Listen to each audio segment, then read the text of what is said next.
देखो, जो मेंसुरेशन के पीवाईक्यू हैं वो बहुत ज़्यादा नहीं है। लेकिन एक बात है कि जो क्वेश्चन पूछे गए हैं वो या तो क्यूब से पूछे गए हैं। अगर आप देखेंगे तो 23 में जो क्वेश्चन पूछा गया था वो क्यूब का था। उससे पहले जो क्वेश्चन पूछा गया था वो स्फेयर का था। सेम कंसेप्ट पे जो क्वेश्चन पूछा गया था 2020 में, उसी सिमिलर कंसेप्ट पे 21 में भी पूछा गया था। क्यूब को मतलब बॉल्स वाला, कि मतलब किस तरह से, ओ सॉरी, स्फेयर को कैसे अगर हम एक स्फेयर से दूसरे स्फेयर में चेंज करते हैं तो क्या मतलब उसमें कंसेप्ट कैसे एप्लीकेबल होता है, और किस तरह से जो रेडियस का चेंज है वो मतलब हमें निकालना होता है। तो उसमें वही है कि वॉल्यूम बराबर होता है हमेशा, तो वही कंसेप्ट बार बार लगता है। ऐसे ही आप देखेंगे नीचे क्यूबिकल कंटेनर का क्वेश्चन पूछा हुआ है। तो मेरे हिसाब से क्यूब और स्फेयर के अलावा कोई क्वेश्चन पूछा नहीं है। मे भी मैंने कोई मिस भी कर दिया हो, हालांकि मैं देख रहा था चार पांच क्वेश्चन ही पूछे हैं। लेकिन जो और फॉर्मूले हैं जैसे कि आपके सिलेंडर का हो गया, कोन का हो गया, तो वो सब फॉर्मूले भी जो हम लिख के देंगे तो उसमें सारे फॉर्मूले रहेंगे। तो जैसे हम लिस्ट भेजेंगे आप उसको पढ़ेंगे, स्टडी करेंगे। अगर आपको समझ में नहीं आएगा तो you will revert back in group, और maybe we can plan a meeting later on, अगर आपको बहुत ज्यादा डाउट उन फॉर्मूले में रहेंगे। ठीक है, जो हम बना के आपको देंगे लिस्ट। कि ऐसे अगर हम पढ़ाने जाए तो सोचो मतलब कितनी सारी चीजें हो जाएंगी पढ़ाने के लिए। हर एक को मतलब सिलेंडर अलग से पढ़ाएं, क्यूब को अलग, उससे कोन को अलग से पढ़ाएं। लेकिन जैसे ये क्यूब का है, इसमें हम जैसे ये क्वेश्चन क्यूब से पूछा है तो थोड़ा क्यूब को हम देख लेते हैं, फिर क्यूब और क्यूबॉइड में उन्होंने क्वेश्चन पूछे हैं। तो पहले हम क्यूब को ही देख लेते हैं। जो पीवाईक्यू की लर्निंग है उनको पूरा कर लेते हैं, बाकी फॉर्मूले पढ़ लेते हैं। और उससे ज्यादा हर एक चीज के पीछे मत भागो। बेसिक कंप्लीट करो, सारे टॉपिक पढ़ लो। आसान आसान वाले सवाल करने हैं, बस सारे क्वेश्चन करने भी नहीं होते हैं और जरूरी भी नहीं है इतना ज्यादा मेहनत करना। जैसे क्यूब है, तो क्यूब तो ऐसा आप लोगों ने देखा ही होगा। जो 3D फिगर होती है क्यूब, उसमें आपकी लेंथ, ब्रेथ और हाइट तीन चीजें होती हैं। तो रूबिक क्यूब आप लोगों ने देखा होगा जो घर पे होता है ना, उसमें अगर आप नीचे वाला फेस देखेंगे तो एक तो उसमें नीचे वाले फेस में लेंथ और ब्रेथ होती है, फिर उसकी हाइट भी होती है। मतलब 3D वो फिगर होता है ना रूबिक क्यूब, जो रेड ब्लू वाला आता था घरों में। ठीक है, तो इसमें आपकी एक्चुअली में अगर उसको आप देखेंगे तो उसकी जो लेंथ है, ब्रेथ है और हाइट है वो बराबर होती है। ठीक है, तो जैसे मान लो ये क्यूब हमने बना लिया, तो इस क्यूब में देखो एक तो ये है आपकी ब्रेथ है इसकी। ठीक है, ये लेंथ है, देखो जो हम अभी से मार्जिन करते हैं, ये ये और देखो ये तीन तीन चीजें हैं। एक ब्रेथ है, एक लेंथ है, एक हाइट है। तो जो अगर मैं इसको मान लो इसकी इन्होंने, ये वो कोई, ये ए है, मान लो इसकी ये मतलब जो ब्रेथ है वो ए है, लेंथ भी ए है, जो पैरामीटर जो आपके बेस वाला जो है, बेस वाला जो फेस है। तो पहली बात तो इसके फेस देखो कितने हैं। एक फेस तो देखो ये है, राइट। एक फेस ये है, राइट। एक फेस ऊपर है, ठीक है। और ये साइड में है, एक इस वाले साइड में है, ठीक है। तो ये आपके, और एक पीछे वाली साइड में है, इधर जो जिधर मैं टिक कर रहा हूँ, एक सामने वाली साइड में है, एक पीछे वाली साइड में है। समझ रहे हैं? लेटरली आप देखेंगे एक तो इधर है फेस, एक पीछे साइड में है, दो साइड में है, एक ऊपर नीचे है। टोटल इसके छह फेस होते हैं। आप क्यूब को ध्यान से देखेंगे, there will be six faces in a cube. तो पहली चीज तो ये है कि फेस कितने होते हैं। कभी कभी वो फेसिस क्यूब देता है, फेसिस और उसके कॉर्नर्स और उन सबको ऐड या सब्ट्रैक्ट करवा लेता है। तो वो तो रीजनिंग में पूछता है। लेकिन देखो कॉर्नर कितने हैं इसके, एक दो तीन चार पाँच छह सात आठ। कॉर्नर इसके आपके आठ है, फेस सिक्स है और कॉर्नर एट है। लेंथ, ब्रेथ और हाइट तीनों बराबर है। ए मतलब सेम है। तो क्यूब में क्या होता है, तीनों चीजें बराबर होती हैं। लेंथ, ब्रेथ और हाइट, जो 3D फिगर है ये रूबिक क्यूब आपने देखा होगा, वो सेम ही चीज है। तो ये तीनों बराबर होती हैं। ठीक है, इसमें जो नेक्स्ट चीज है वो इसका टोटल सरफेस एरिया है। टोटल सरफेस एरिया, तो टोटल सरफेस एरिया जो क्यूब का होता है, उसको निकालने के लिए देखो ये है, पहले ये ए लेंथ है, ये ए लेंथ है। यहाँ पे आप मतलब ड्रॉ करो डायगोनल। तो डायगोनल आप ड्रॉ करोगे तो ये √2a आ जाएगा। क्यों? देखो ये एंगल 90 है। आप नीचे से देखोगे ना, केवल नीचे वाले फेस को देखोगे तो ये 90 एंगल है। अब सोचो आप फर्श पे खड़े हैं, ऐसे सोचो आप फर्श पे खड़े हैं और जो फर्श की लंबाई है और जो चौड़ाई है वो एक फेस है नीचे वाला। ठीक है, तो अगर वो एक फेस है और 90 डिग्री पे वो कट करता है बिल्कुल, तो जो डायगोनल है वो √2a आएगा। अब डायगोनल जब √2a आ गया है तो उसके बाद हाइट के साथ आप दोबारा से, मतलब ये वाली जो हाइट है इसकी, इसके साथ यूज करके आपको क्या निकालना पड़ेगा, क्यूब का डायगोनल निकालना पड़ेगा। तो मान लो अगर ये हाइट इसकी ए है, तो देखो यहाँ पे आप अप्लाई करेंगे क्या, यहाँ पे अप्लाई करेंगे वापस से आप पाइथागोरस। तो वापस से पाइथागोरस अप्लाई करेंगे तो ये √3a आ जाएगा। राइट, क्योंकि √2a तो पहले डायगोनल आ गया बेस में, उसके बाद हाइट के साथ आप क्या लगाएंगे, हाइपोटेनस का स्क्वायर इक्वल्स टू परपेंडिकुलर का स्क्वायर प्लस बेस स्क्वायर। तो इस फॉर्मूले से आप जब सोल्व करेंगे तो वैसे तो आप डायरेक्टली भी याद रख सकते हैं कि डायगोनल आपका क्या होता है, √3a होता है, लेकिन आपको पता भी होना चाहिए कि वो कैसे आया है। इसमें हम एक चीज आपसे बोलेंगे कि जो दो कोई भी दो कॉर्नर्स हैं उनके बीच की जो मैक्सिमम डिस्टेंस होती है वो √3a होती है। This is the maximum distance. देखो दो कॉर्नर सबसे दूर यही दोनों कॉर्नर्स हैं, तो ये मैक्सिमम जो होती है वो यही वाली होती है। और मिनिमम क्या होती है दो कॉर्नर्स के बीच की डिस्टेंस, बताओ मिनिमम वाली बताओ कितनी होती है। मैक्सिमम तो √3 हो गया, और मिनिमम आप देखो कि नीचे वाले जो दो कॉर्नर है ए ही आएगी। उसके अलावा क्या आ रही है, √2 ए आ रही है, लेकिन वो तो ए से बड़ी है। तो मिनिमम जो डिस्टेंस होती है दो कॉर्नर्स के बीच की in a cube is a, and the maximum distance is √3 a. Okay, yes, minimum is a and maximum is √3 a. जो टोटल सरफेस एरिया होता है वो मतलब सारे के सारे फेस का जो एरिया आया है उससे निकलता है। तो टोटल 6 फेस है, और हर एक फेस एक स्क्वायर है, ए लेंथ और ए ब्रेथ का। और स्क्वायर का एरिया तो आपको पता है ए स्क्वायर है। दैट मीन्स सिक्स फेसेस जो है उनका एरिया आपका टोटल सरफेस एरिया 6a² हो जाएगा। 6 है ना, टोटल 6 फेसेस है, एक नीचे एक ऊपर दो साइड में एक आगे पीछे। तो टोटल 6 फेस है। आप क्यूब को दिमाग में रखिए, जो रूबिक क्यूब है, रूबिक क्यूब में 6 नहीं होते चारों साइड, मतलब एक नीचे ऊपर होता है, साइड में दो होते हैं, एक आगे पीछे होता है। तो जो 6 चीजें हैं तो 6 के 6 स्क्वायर हैं ए और ए लेंथ के, तो that the total surface area will be 6a²। Okay, तो ऐसे आप इसका टोटल सरफेस एरिया निकाल सकते हैं। टोटल सरफेस एरिया, या और जो इसका आपका वॉल्यूम आएगा, वॉल्यूम तो आपको पता ही है, length into breadth into height, ये आता है सिंपल। तो ये a³ हो जाता है, वॉल्यूम a³ हो जाता है, टोटल सरफेस एरिया 6a² हो जाता है। ये चीज हो गई। लेकिन मान लो आपने दो क्यूब को एक साथ जोड़ दिया। देखो एक तो सिंपल एरिया निकालना हो गया, अब वो क्यूब को एक साथ भी जुड़वा देते हैं। जैसे a³ तो ये हो गया आपका, उनको साइड बाय साइड आप जोड़ दें, जोड़ के रख दें, मतलब जैसे रूबिक क्यूब है, रूबिक क्यूब को दो को मिला के एक साइड में रख दें। जैसे एक क्यूब तो ये था और एक ये साइड में रख दिया। समझ रहे हैं आप? देखो ये चीज है आपकी है।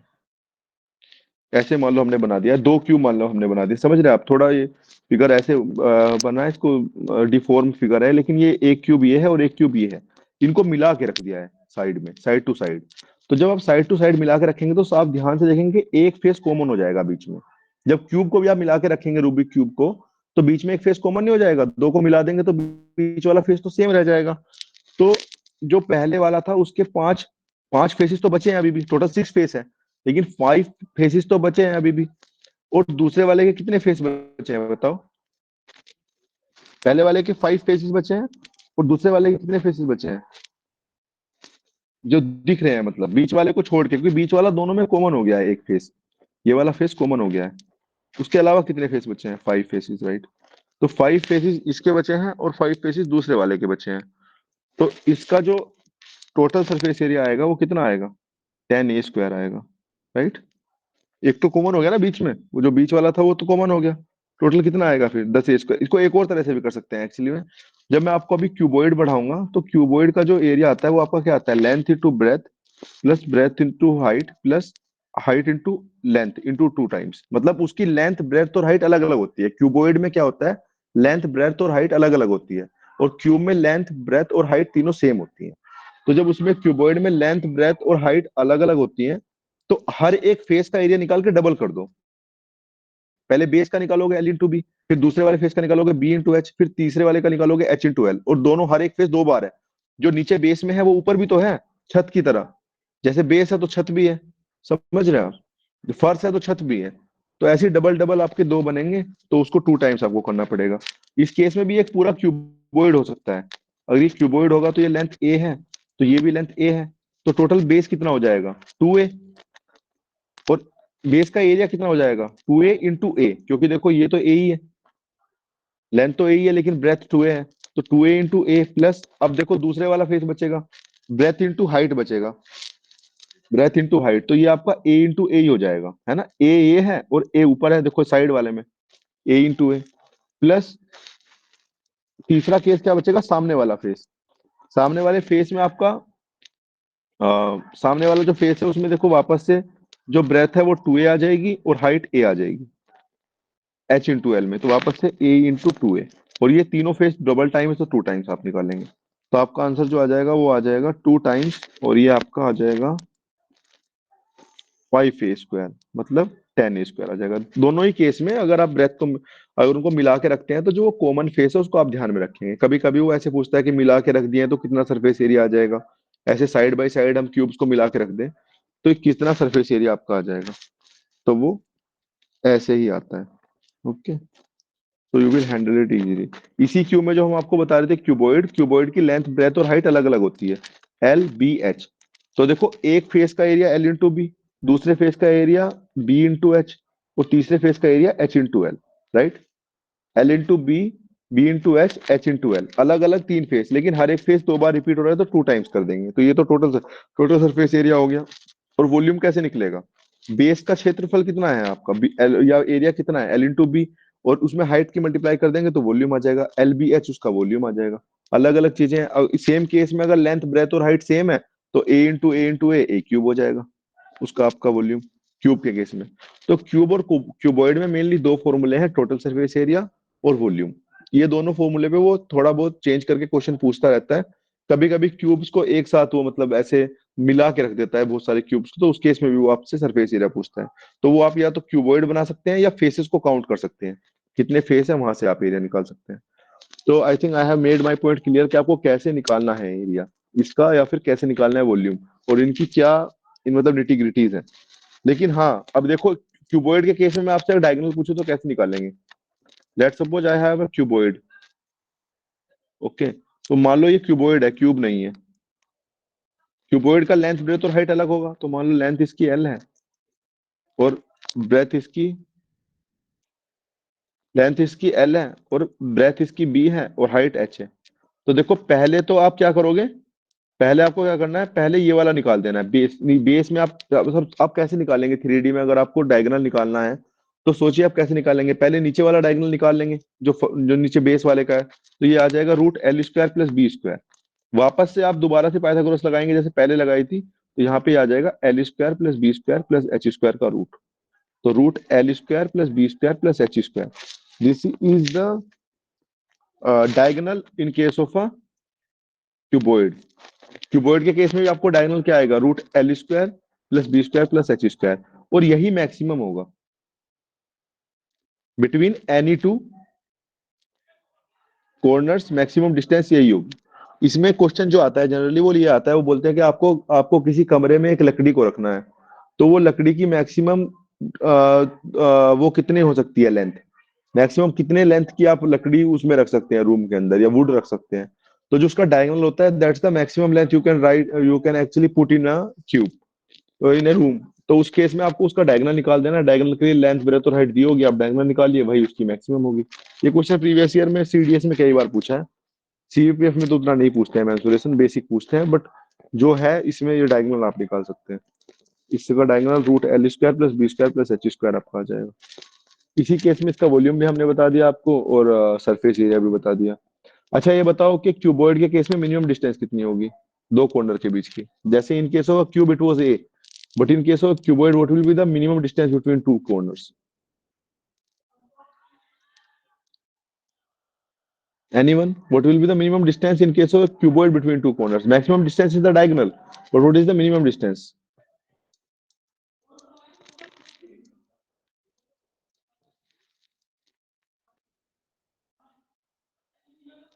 मिनिमम डिस्टेंस क्या होगी भाई बताओ? कोई नहीं सोच पा रहा है। अरे क्यूब के केस में दो कॉर्नर के बीच की डिस्टेंस कितनी थी, A थी। अब इसमें बताओ मिनिमम डिस्टेंस कितनी होगी, जब अलग अलग दे दिया है, लेंथ ब्रेथ और हाइट अलग अलग दे दिया है, तब क्या होगी? कोई बोल रहा था कुछ? क्या? आवाज नहीं आ रही है। H² क्यों होगी बताओ, क्या रीजन क्या है H² का? डिस्टेंस क्या H² हो सकती है पहले तो ये बताओ। आपने स्क्वायर कर दिया हाइट का, वो तो एरिया होता है। How it can be distance के बीच दो कॉर्नर के बीच की डिस्टेंस H² हो जाएगी? अरे भाई ये तो एरिया हो जाएगा, L×H होता है तो। बताओ, देखो सोचो, दो कॉर्नर के बीच बीच की डिस्टेंस यही हो सकती है मिनिमम, जैसे ये L है, लेकिन जरूरी नहीं है कि ये L चौड़ी हो, B भी हो सकती है, H भी हो सकती है। This will be minimum of LBH। इनमें से जो मिनिमम होगा वही मिनिमम डिस्टेंस हो जाएगी ना। सोचो दो कॉर्नर के बीच में कौन कौन सी डिस्टेंसेस है, या तो एल है या बी है या एच है। तो इन तीनों में जो मिनिमम आएगा that will be the minimum distance between any two corners. Are you getting it? L B H है, बी बी बी की नहीं, दो कॉर्नर के बीच की डिस्टेंस है एल बी और एच बी, लेकिन इन तीनों में जो मिनिमम होगा that will be the minimum distance, क्योंकि अलग अलग हो सकते हैं ना। क्यूब के केस में तो ए ही हो सकता था, लेकिन इसके केस में ऐसा हो सकता है ये पांच है, ये तीन है, ये दो है, तो दो हो जाएगी फिर, है ना। जो सबसे छोटा होगा that will be the minimum distance between any two corners, and the maximum distance will be root L square plus B square plus H square. And the typical question is the question I told you before, that we want to put a wood in a room having length, breadth and height. So what will be the maximum length of that wood? Okay, ये चीजें आपकी हो जाएंगी। Okay, इसी case इसी चीज में एक फॉर्मूला देखो ये वाला आता है कि ये हमने पढ़ाया नहीं है आपको अलजेब्रा, लेकिन ये वाला फॉर्मूला इंपॉर्टेंट है कि L plus B plus H का होल स्क्वायर जो होता है वो, देखो ये सिंपल ज्योमेट्री, ये आइडेंटिटी है, मतलब इसकी अलजेब्रा की आइडेंटिटी है। तो ये चीजें आपकी, ये तो आइडेंटिटी है, a plus B plus c का whole square is equal to a square plus b square plus c square plus two a b plus two b c plus two c a, if you take two common, so that this is the identity. तो इस case में देखो guys, यहाँ पे ये total surface area दिया हुआ है, राइट। टोटल सरफेस एरिया, यही तो है total surface area, two times L B plus B H plus H L. And what is this? This is the sum of sides, and what is this? This is the diagonal. Diagonal का square है, obviously diagonal का square है, so this is the diagonal का square. तो क्या होगा, कभी कभी आपको सम ऑफ साइड पूछ लेगा डायगोनल और टोटल सरफेस एरिया देके, कभी टोटल सरफेस एरिया और सम ऑफ साइड देके डायगोनल पूछ लेगा। तो इस फॉर्मूले में रख के आप सीधा निकाल सकते हो, ये जो ये आपकी अलजेब्रा की आइडेंटिटी है, ये बहुत बार इसमें वर्क करती है क्यूबॉइड के केस में। तो ये सम ऑफ साइड्स है, this is the diagonal square and this is the total surface area, so you can put any two quantities and can find the third one. Okay,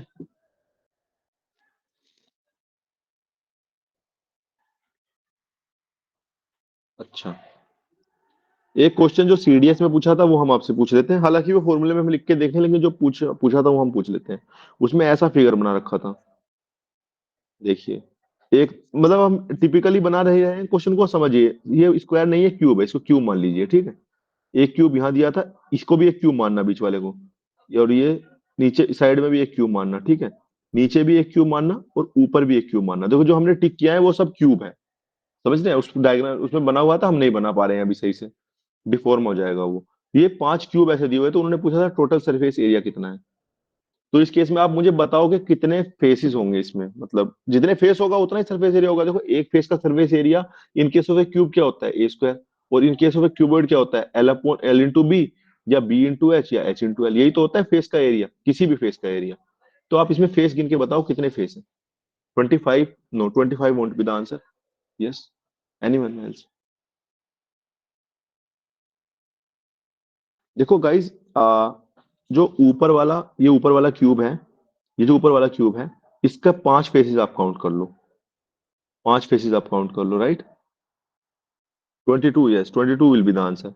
पांच ही इसके काउंट हो जाएंगे, पांच ही इसके काउंट हो जाएंगे, और पांच ही इसके काउंट हो जाएंगे, राइट। पांच पांच पांच तो हो जाएंगे, फिर एक तो इसके साथ कॉमन आ रहा है सभी का, साइड वालों का एक एक तो कॉमन आ रहा है, लेकिन पांच फेस तो बचे हुए हैं, तो पांच पांच फेस तो बच जाएंगे अलग अलग।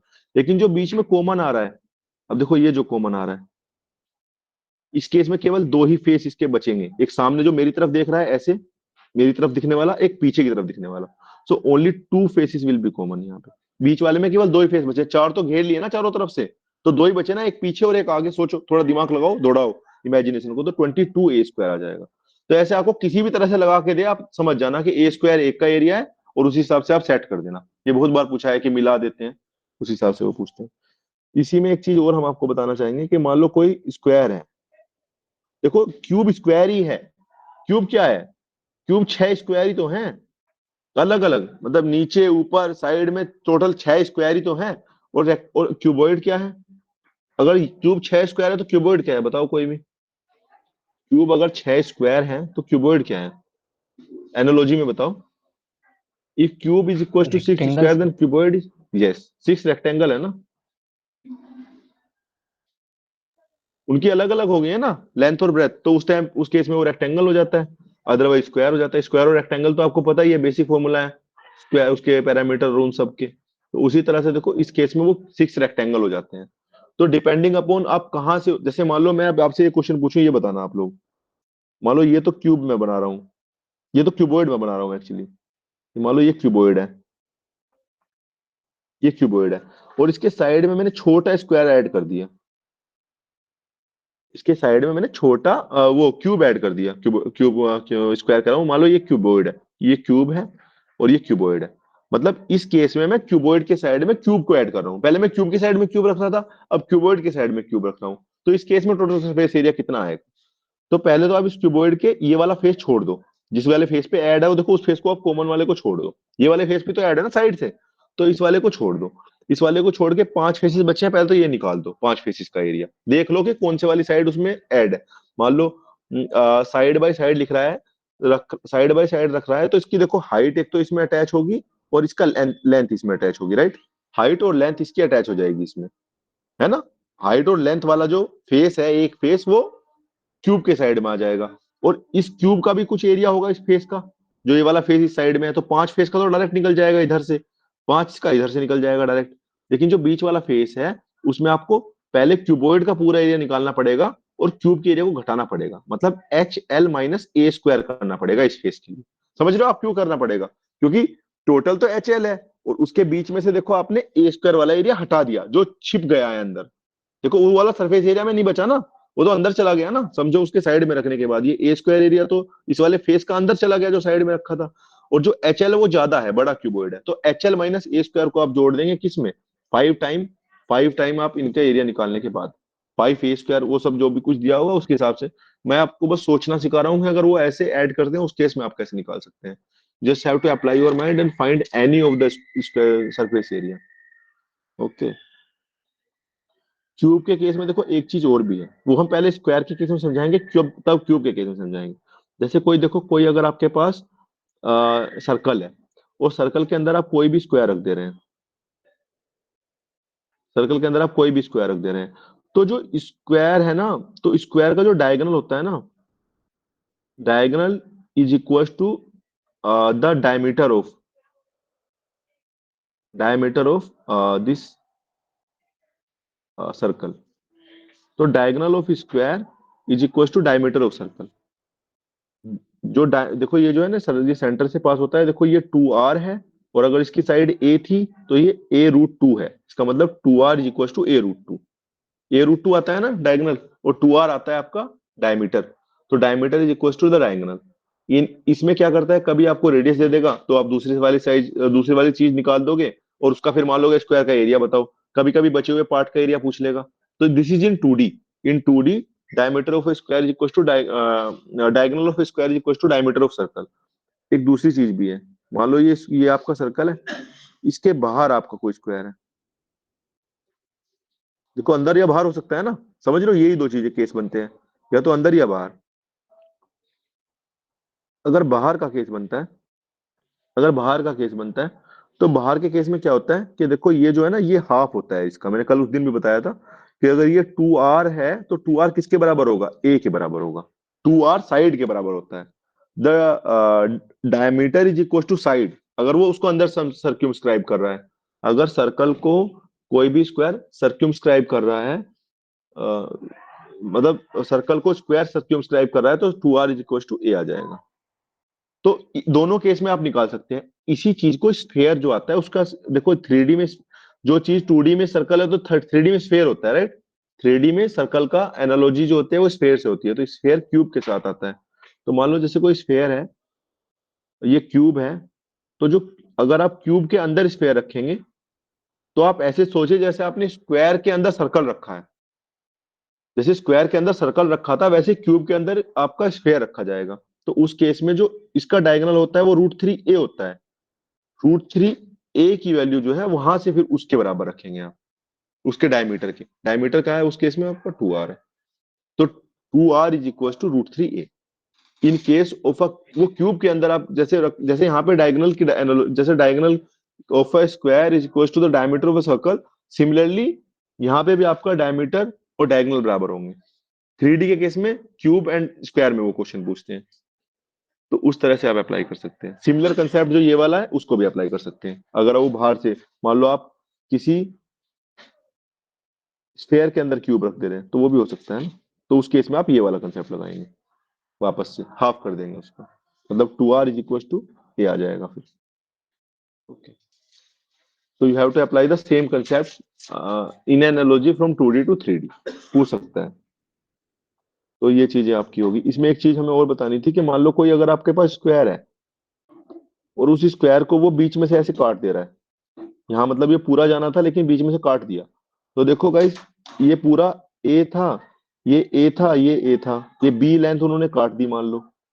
तो बी लेंथ काट दी तो 3a तो आएगा ही, प्लस में देखो ये वाला बी लेंथ कम हो जाएगा, लेकिन ये 3b जुड़ भी तो जाएगा, एक बी, एक बी और ये एक B, right.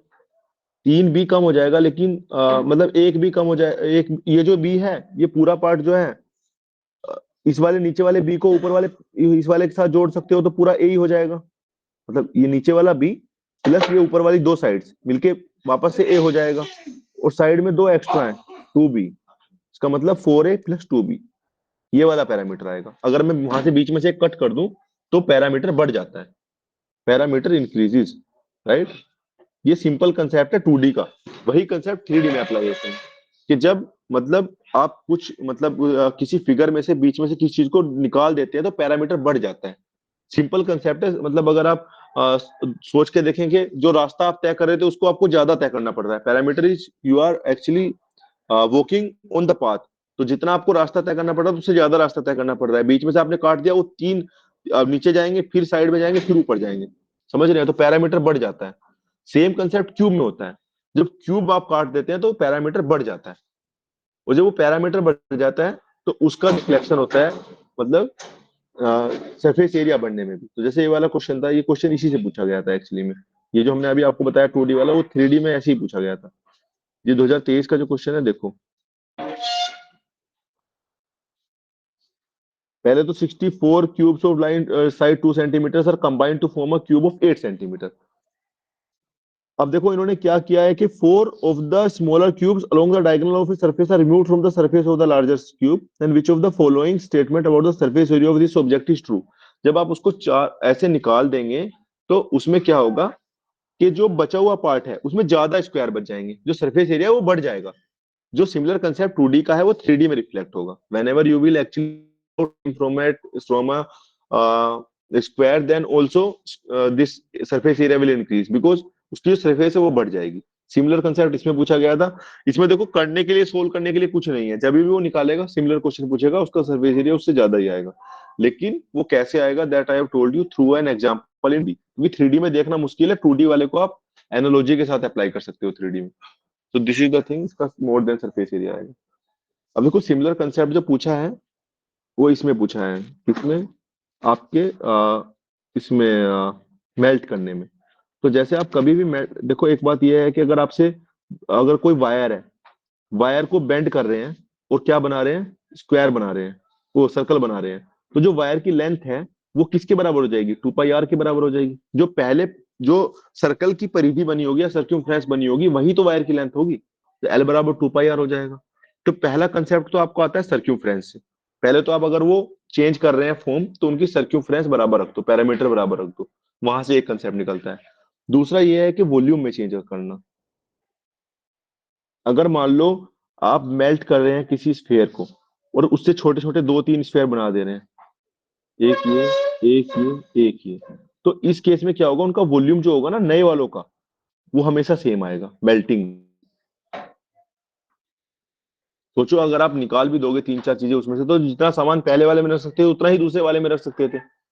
Surface area same नहीं होगा बट वॉल्यूम सेम होगा, समझ रहे हैं आप।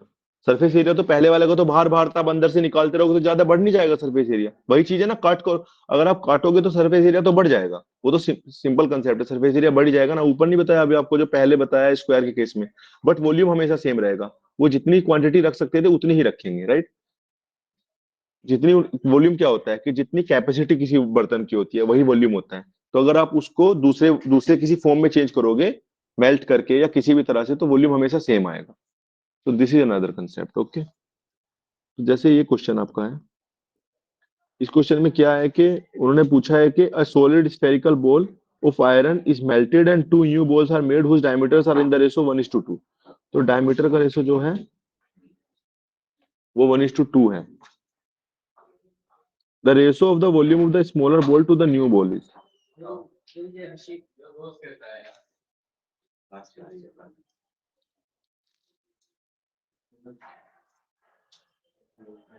तो जो सॉलिड, अब देखो, जो पहले वाली बॉल थी और जो जो नई बॉल बनी है, उन दोनों का जो वॉल्यूम है वो हमेशा सेम आएगा। अगर मेल्ट करेंगे एक बड़ी बॉल को और दूसरी बॉल बनाएंगे तो वो सेम आएगा। तो पहली बॉल का आप मान लो कुछ भी मान लो, पहले वाले की रेडियस आर थी, तो पहले वाले का वॉल्यूम 4/3 पाई आर क्यूब हो जाएगा।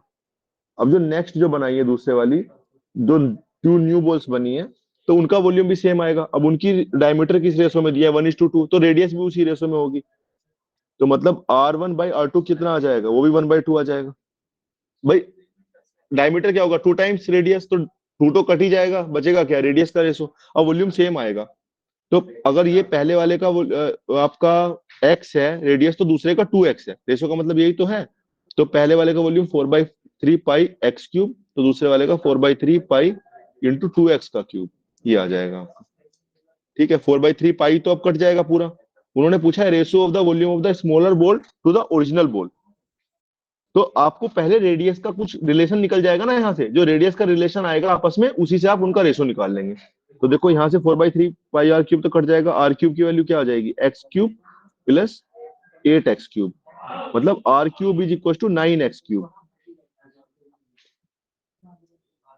Smaller new ball to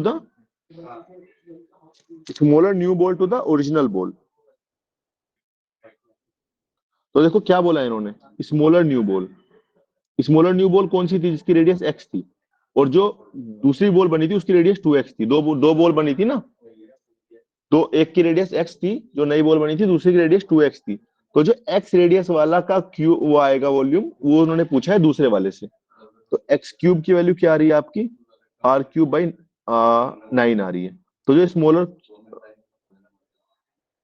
smaller का वॉल्यूम आएगा वो 4/3 पाई x³ आएगा, क्योंकि उसकी तो रेडियस x है, और ओरिजिनल बॉल का क्या आएगा, 4/3 पाई r³। तो this is the ratio of volume, right. 4/3 pi cut गया। अब x³/r³ की वैल्यू आपको बतानी है, तो वो आपकी 1:9 आ जाएगी, राइट। लेकिन इसी केस में वो क्या बोल सकते थे, volume of the larger new ball.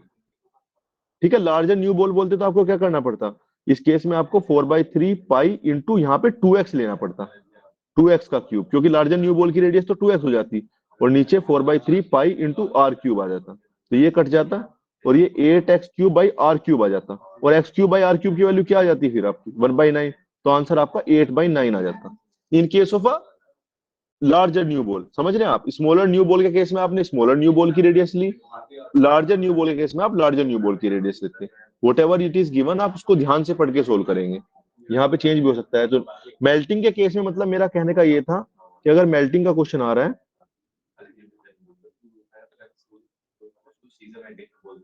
अगर मेल्टिंग के केस करेंगे, तो मेल्टिंग के केस में वॉल्यूम रिमेन सेम।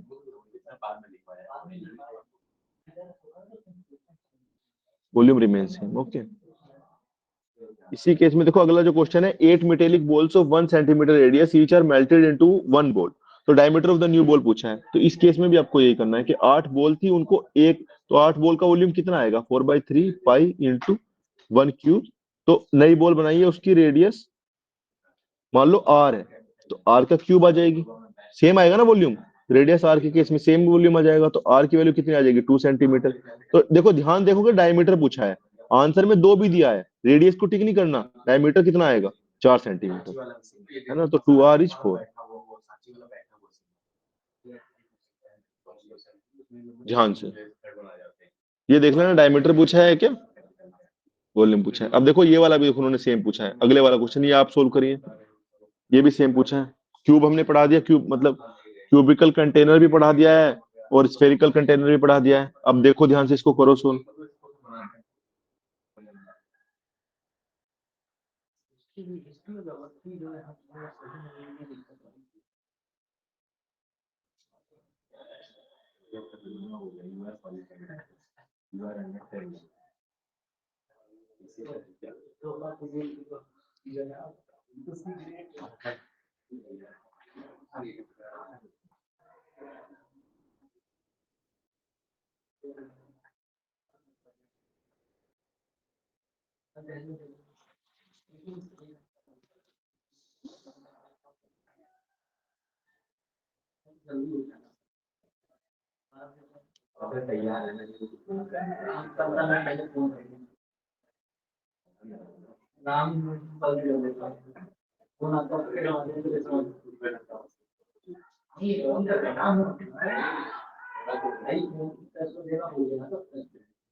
मीरा की बोल दो इनसे, अलमीरा।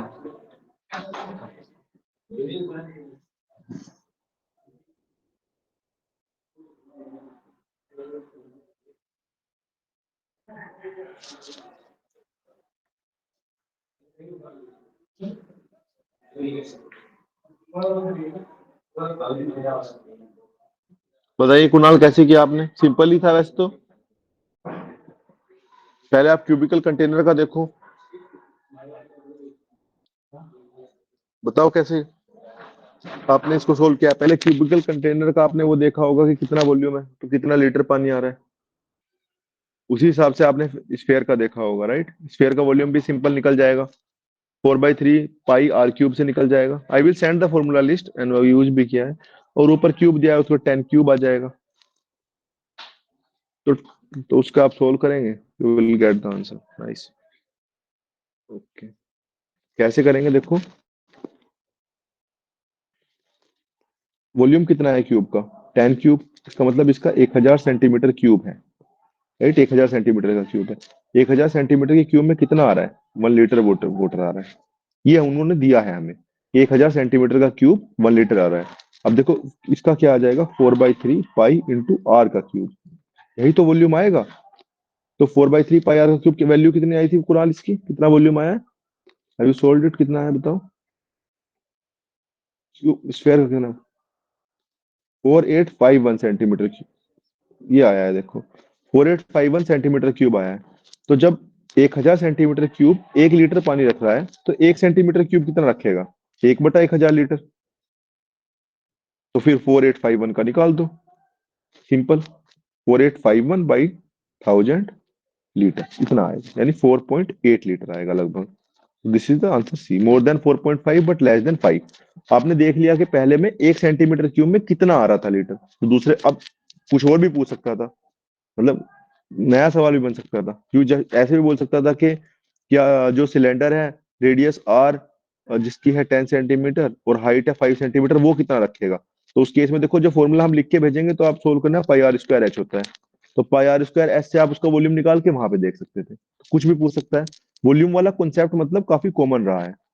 वॉल्यूम चेंज, वॉल्यूम चेंज का कंसेप्ट इंपॉर्टेंट रहा है, और क्यूब का कंसेप्ट। बाकी कुछ पूछा ही नहीं है। पिछले पिछले 10 साल में 5-7 सवाल पूछे हैं भाई, पूरे मतलब पूरे इसमें हिस्ट्री में 7-8 6-7 सवाल पूछे हैं मैंसुरेशन से। बाकी we will send the formula list, और जो नोट्स है वो भी भेजेंगे। बाकी जनरली यही चीजें रही हैं ज्यादा, मतलब हम देख रहे थे, बनाए भी हमने बहुत सारे फॉर्मूले, लेकिन ऐसे ही मतलब चीजें ज्यादातर रही हैं। कि क्वेश्चन जो पूछे हैं वो ऐसे पूछे हैं कि सीडीएस में तो बहुत टफ क्वेश्चन पूछे हैं, देखो मैं देख रहा था, लेकिन इसमें तो सरल ही पूछे हैं। वॉल्यूम का पूछ लिया, क्यूब का पूछ लिया। क्यूब का हमने आपको सब कुछ बता भी दिया है वैसे, साइड में रखने वाला। अच्छा, ठीक है, ठीक है। एक कंसेप्ट और भी था, वो भी हम देखते हैं, एक सेकंड। क्यूब के केस में वो था,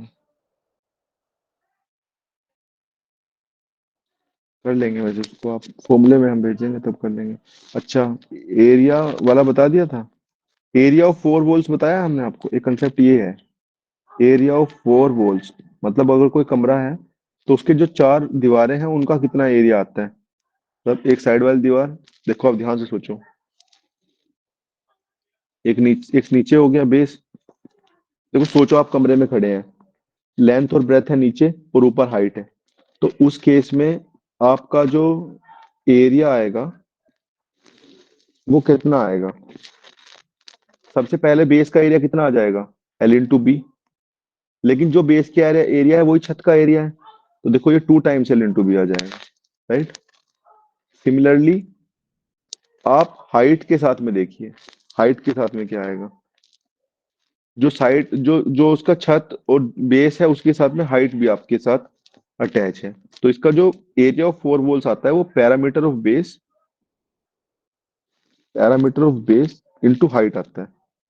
तो ये पैरामीटर ऑफ बेस है 2 × L+B। अगर सॉरी, अगर मैं इसका पैरामीटर ले लूं नीचे वाले का, सॉरी मैं एरिया बोल रहा था, नीचे वाले का पैरामीटर ले लूं और ऊपर वाले का पैरामीटर ले लूं छत का, तो उसमें अगर मैं हाइट की मल्टीप्लाई कर दूंगा तो एरिया आ जाएगा चारों वॉल्स का, राइट।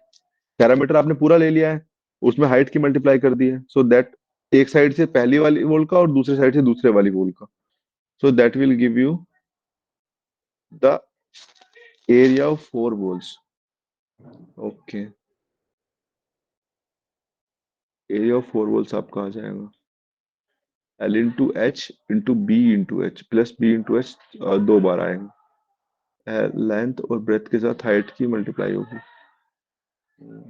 सही बात है, 4 दीवारें हैं, उसके साथ parameter into base into height तो आता ही है, लेकिन आता कैसे है, तो लेंथ और ब्रेथ आपको दी हुई है कमरे की। सोचिए देखो, ये 4 दीवारें हैं, एक ये, एक ये, एक ये, एक ये ऊपर है, तो इनको अलग अलग आप निकालेंगे और जोड़ेंगे तो यही आ जाएगा, टाइम्स हो जाएंगे दोनों, राइट। सर क्या है ये, देखो 2LH प्लस 2BH प्लस, यही तो आंसर है, ठीक है, ये है जैसे। तो देखो ध्यान से सोचो, एक इसकी लेंथ है, एक हाइट है, तो ये तो H है ही, हाइट, तो इस वाली दीवार का एरिया कितना आएगा, साइड वाली दीवार का, बताओ। 4 दीवारें हैं ना, तो पहले वाली हाइट का एरिया कितना आएगा बताओ। एक तो H है, H तो ऊंचाई है, चौड़ाई भी तो कुछ होगी ना, तो चौड़ाई भी कुछ होगी, H/B कुछ होगा, राइट। ऐसी, मतलब लेंथ के केस में, इस वाले केस में आप लेंथ ले लो फिर, या तो इस केस में लेंथ ले लो H/L, तो दूसरे केस में चौड़ाई आ जाएगी H/B, और 2 टाइम्स हो जाएंगी, जो ये वाली है वही ये वाली है, जो ये वाली है वही ये वाली है, 4 दीवारें, तो 2 टाइम्स ये हो जाएगा। तो बात वही है, इसको ऐसा भी लिखते हैं, parameter of base into height, या फिर अलग अलग भी निकाल सकते हो, मतलब निकल के यही आता है इससे भी, एरिया ऑफ 4 वॉल्स, ये भी एक कंसेप्ट है। बाकी जो कंसेप्ट्स हैं that I will send you through, देखो मेहनत करने के लिए आप कितनी भी कर लो, लेकिन जितना पढ़ा है उतना काफी है मेरे हिसाब से। अगर इसी 30-35 पन्नों को आप रिवाइज करोगे, और मैं अच्छे नोट्स बना के आपको दूंगा, मतलब सारे क्वेश्चन भी सेग्रीगेट करके दूंगा 2016 से बाद के टॉपिक वाइज, और साथ के साथ जो नोट्स है वो भी बना के देंगे। Probability, permutation, combination, geometry, mensuration बचे हैं, उसी को उसमें ऐड करके पीवाईक्यू भी उसके बाद लगा के हम पूरी पीडीएफ 70-80 पेज की आपको बना के देंगे, जिसमें फॉर्मूले और पीवाईक्यू साथ में होंगे, जैसे नंबर सिस्टम होगा तो उसके तुरंत बाद नंबर सिस्टम के फॉर्मूले, तो हम बना देंगे उसको अच्छे से, उतना आप कर लेना काफी है, ज्यादा तो अर्थमेटिक ही पूछते हैं, जो आप पूछते हैं वो हमने बता दिया, परमुटेशन कॉम्बिनेशन जो कराया था वो सही से कर लेना, डाउट आए तो पूछ लेना, और टेलीग्राम के थ्रू आप कनेक्ट रहेंगे, कुछ बीच में भी डाउट आए यानी अदर सब्जेक्ट तो आप पूछ लेना, ठीक है। और कुछ अगर आपको इशू आएगा तो बाद में पेपर के टाइम पे आई विल रिवाइज दो 70-80 पेजेस इन 2 डेज, पेपर के टाइम जैसे छुट्टी वुट्टी मिलेगी कुछ वहाँ ट्रेनिंग से या वैसे, so then I will do that, okay. या फिर मतलब वहाँ पे टाइम निकाल के, तो पेपर से पहले जून जुलाई में वी विल रिवाइज, बीच में आप देख लेना, so I will do that for you. बाकी you have happy learning, and ध्यान रखिए अपना, और क्या, अच्छे से पढ़िए, मेहनत करिए। मैं वो फॉर्मूले बना नहीं पाया, वरना मैं डिस्कस भी करता, लेकिन भेज दूंगा अभी मैं बना के, ठीक है, कल कल तक भेज दूंगा अच्छे से, इनफैक्ट मैं नोट्स में ही ऐड कर दूंगा, ठीक है। ओके, फिर ध्यान रखिए अपना, have a good day. Yes बताइए अंकिता। भैया मैं पूछ रही थी, अगर बीच में कोई एग्जाम रिलेटेड कोई इशू आया तो फिर पूछ सकती हूँ ना आपसे मैसेज करके। हाँ हाँ हाँ बिल्कुल, कोई भी लोग कभी भी मैसेज कर सकता है, ग्रुप में भी कर सकता है, पर्सनली भी कर सकता है, ठीक थैंक है। यू भैया। आई एम जी थैंक ऑलवेज यू, रेडी जय फॉर हिंद। एनीथिंग। ओके, जय हिंद, जी बाय, भैया। टेक केयर सब लोग। जस कुणाल बताइए। आपको भी भैया। नेक्स्ट मंथ ज्वाइनिंग है, यस मार्च की फर्स्ट वीक में। ओके, अच्छा इंग्लिश के लिए बता देंगे, चलो अभी बता देंगे।